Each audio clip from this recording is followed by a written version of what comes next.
L'Ombudsman des contribuables de Revenu Canada, François Boileau, a présenté aujourd'hui son tout dernier rapport pour 2021-2022. On y apprend qu'il y a eu un nombre record de plaintes et ce serait lié à la pandémie. Alors, pour faire le point, je retrouve l'Ombudsman, M. Boileau. Bonsoir, M. Boileau. Bonsoir. Bon, alors, je le disais, vous avez reçu plus de plaintes que jamais. En fait, 3 800, c'est une augmentation de 70 par rapport à 2020. Et c'est lié à la pandémie. Alors, sur quoi portait la majorité des plaintes exactement? En fait, 40 des plaintes qu'on a eues au cours de la dernière année portaient sur les prestations d'urgence, que les citoyens en faisaient la demande, mais ça prenait trop de temps de la part des citoyens pour recevoir une validation comme quoi ils étaient éligibles, comme quoi ils pouvaient avoir accès à ces prestations-là. Alors, c'est ça qui a vraiment été 40 là, de nos plaintes. Donc, c'est un gros lot. Bien sûr, pour notre bureau, mais c'est surtout pour les plaignants. Et là-dessus, on a reçu plus de 1700 plaintes qui étaient urgentes. Donc, des plaintes que les gens avaient des situations financières tellement difficiles qu'ils devaient communiquer avec l'agence de Revenu du Canada, donc l'agence, de façon pressante pour obtenir leurs prestations. Et à ce moment-là, nous, on faisait notre travail pour nous assurer que les gens pouvaient être en communication très rapidement avec l'agence. Mais donc, ça, c'est un record, 130 d'augmentation. Oui, c'est ça. Ben justement, en fait, est-ce que vous avez toutes les ressources pour gérer toutes ces plaintes-là? En fait, ça a été des années un peu difficiles pour notre équipe. On a réussi et il a fallu que nos gens qu'on soit mobiles entre nos équipes d'agents d'accueil et nos officiers qui font les examens, qui ont dû aider aussi pour des agents d'accueil. Alors ça a été rock'n'roll, mais on a réussi à ne pas avoir d'arrérage et je suis donc très fier des membres de notre équipe. Est-ce qu'on pourrait avoir plus de ressources? Je pense que c'est toujours une discussion que je peux avoir avec la ministre, mais elle a été quand même réceptive il y a 2 ans lorsque j'ai demandé davantage de ressources. J'ai obtenu quand même 4 personnes de plus. J'en demandais 5, j'en ai obtenu 4. Ouais. Donc c'est pas rien. Alors c'est au niveau systémique qu'on a encore beaucoup de travail à faire. Pour revenir sur la PCU, par exemple, vous en parliez un instant, à la lumière de ce que vous avez observé, à quel point il y avait des problèmes dans le fonctionnement des aides gouvernementales durant la pandémie? C'était davantage un manque de communication, parce que c'est quand même un peu intéressant que la vérificatrice générale soit sortie fort la semaine dernière. Et avec son côté de la lorgnette, qui est, c'est vraiment la question d'évaluation de programme, hein, savoir si on en a eu pour notre argent dans le cadre de l'examen des programmes. Moi, c'est de l'autre côté. Donc, c'est du côté du citoyen qui, lui ou elle, attend de recevoir des prestations de la part de l'agence. Et donc, ces gens-là attendaient et n'avaient pas de nouvelles de l'agence. Donc, il y avait peut-être un manque de transparence par rapport à comment l'agence va traiter des dossiers de ces gens-là. Donc, on applique. Je vais vous donner un exemple très concret. Je vais essayer de faire ça vite. Quelqu'un va appliquer, envoyer sa demande de prestation, et là, il n'y a pas de nouvelles. Il va sur le site Internet, ça dit que c'est 4 semaines d'attente. OK, t'attends 4 semaines, mais la situation commence à être longue. 5 semaines, 6 semaines, toujours pas de nouvelles. Et là, à un moment donné, on voit sur un autre site de la même agence, puis on dit que c'est 8 semaines.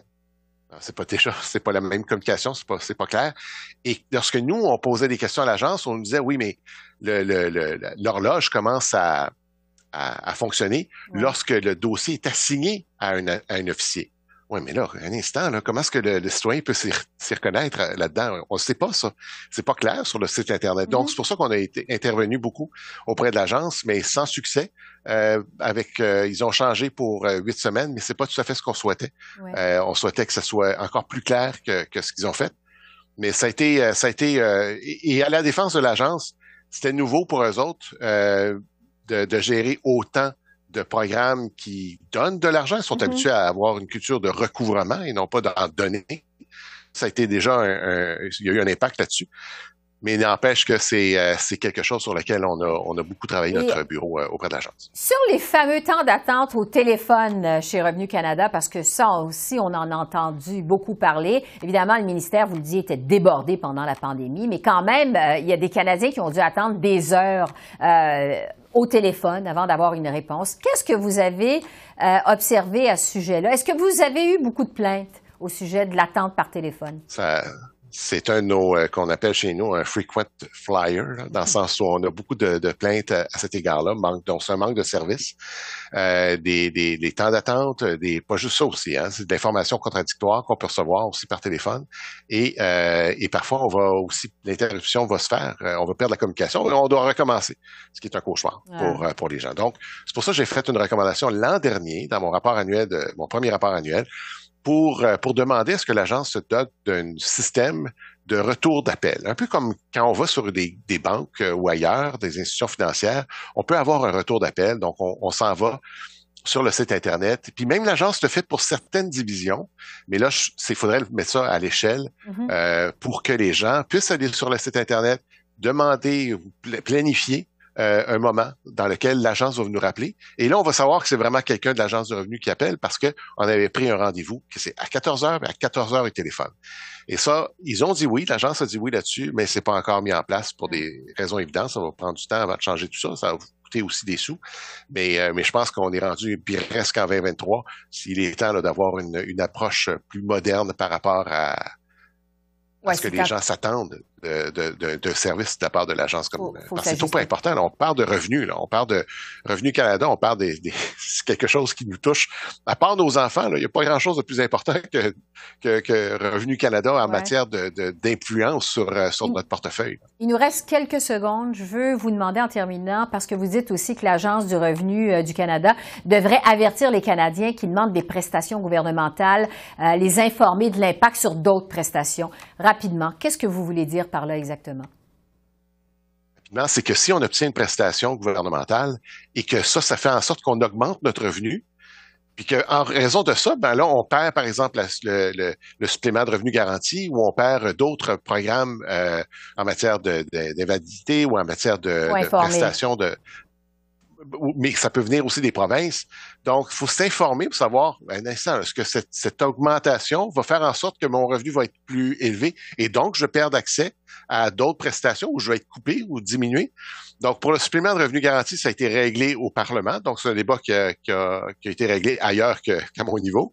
Mais on était prêt à y faire face. C'est pour ça qu'on en parle dans le rapport annuel. Puis on s'est dit, aussi bien en parler aussi maintenant pour les autres qui s'en viennent parce que c'est pas fini. Non. Il y aura sûrement d'autres impacts. On a un nouveau plan dentaire en ce moment qui vient juste d'être mis en place. J'ai reçu l'assurance que cette fois-ci, ça n'aura pas d'impact sur le revenu. Donc, ça va pas faire en sorte qu'on augmente le revenu de ceux qui vont en faire la demande. Donc, parfait. Mais au moins qu'on soit clair. C'est pas à moi de décider si c'est une bonne idée ou si c'est pas une bonne idée, mais juste qu'on soit clair dans les communications avec les gens, les citoyens, pour qu'ils savent l'impact que ça peut avoir sur leurs revenus. François Boileau, ombudsman des contribuables chez Revenu Canada, merci beaucoup. Merci. Au grand plaisir. Au revoir.